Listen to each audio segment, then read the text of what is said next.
কুড়িগ্রামে তিস্তা নদীর ভাঙন রক্ষায় চলমান তীর সংরক্ষণ প্রকল্পে ব্যাপক অনিয়ম দুর্নীতির অভিযোগ উঠেছে ও সংশ্লিষ্টদের বিরুদ্ধে নিম্নমানের নির্মাণ সামগ্রী ব্যবহার, উপকরণ লুটপাট সহ কাজে ধীর গতির অভিযোগ এনে ক্ষোভ জানিয়েছেন নদী তীরবর্তী বাসিন্দারা।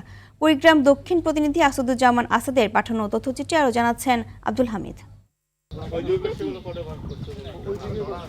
তিস্তার ভাঙন থেকে জনপদ রক্ষায় কুড়িগ্রামের অতি ভাঙনপ্রবণ এলাকায় স্যান্ড সিস্টেম জিওব্যাগ এবং স্যান্ডফিল জিওব্যাগ পদ্ধতিতে তীর সংরক্ষণ প্রকল্প শুরু করে সরকার। তবে অভিযোগ উঠেছে প্রকল্পটি রাজারহাট উপজেলার প্রায় ৮ কিলোমিটার অংশে নানা অনিয়ম দুর্নীতি করে কোটি টাকা হাতিয়ে নিচ্ছে একটি অসাধু মহল। স্থানীয়দের অভিযোগ, চলমান প্রকল্পে বালু ও সিমেন্ট মিশ্রিত প্রতিটি জিওব্যাগের ওজন ১৭৫ কেজি হবার কথা থাকলেও অধিকাংশ বস্তার ওজন ১৫০ কেজির নিচে। স্থানীয় বালুর সঙ্গে পাটগ্রামের মোটা বালুর সংমিশ্রণ দেওয়ার কথা থাকলেও মানা হচ্ছে না তা। এছাড়া নদী তীরের বালু দিয়ে জিওব্যাগ ভরাট করায় বর্ষায় ভাঙন ঝুঁকি বাড়ার আশঙ্কা করছেন তারা। আমাদের কাজের অবনতি হচ্ছে, কাজের কোনো মান উন্নয়ন হচ্ছে না।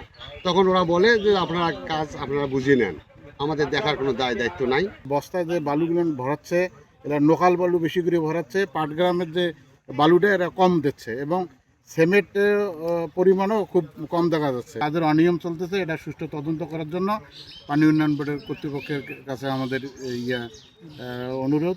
কাজগুলো যে হয় না, এইবার বাড়ি ভাঙলে আমরা কুড়ে যাবো, আমাদের তো মনে করো বাপের সম্পদ নাই, শোক সম্পদ নদীর। স্থানীয়দের এসব অভিযোগ মন গড়া বলে দাবি প্রকল্পের সাইট ম্যানেজারের। মাথা মিলানোর জন্য এই বস্তাগুলা হয়তো কোনো বস্তায় ২-১ কেজি ২-৪-৫ কেজি কম বেশি হইতে পারে। আনুমানিক দিয়ে হাতের মাপে তো সবগুলো সমান হয় না। পানি উন্নয়ন বোর্ডের নির্দেশনা অনুযায়ী কাজ করতেছি।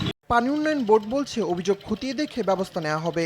অভিযোগগুলো আমরা খতিয়ে দেখব, যদি বস্তার ওজন কম পাওয়া যায় আমরা র্যান্ডমলি মেজার করব, কম পাওয়া গেলে সেগুলো আমরা পরিবর্তন করে নতুনভাবে স্যান্ড সিমেন্ট জিওব্যাগ দ্বারা রিপ্লেস করে দিব। নদীর তীর সংরক্ষণের মতো গুরুত্বপূর্ণ প্রকল্পে এমন দুর্নীতিতে ক্ষুব্ধ স্থানীয়রা। অনিয়ম রোধে দ্রুত পদক্ষেপ নেওয়ার দাবি তাদের। আব্দুল হামিদ, RTV।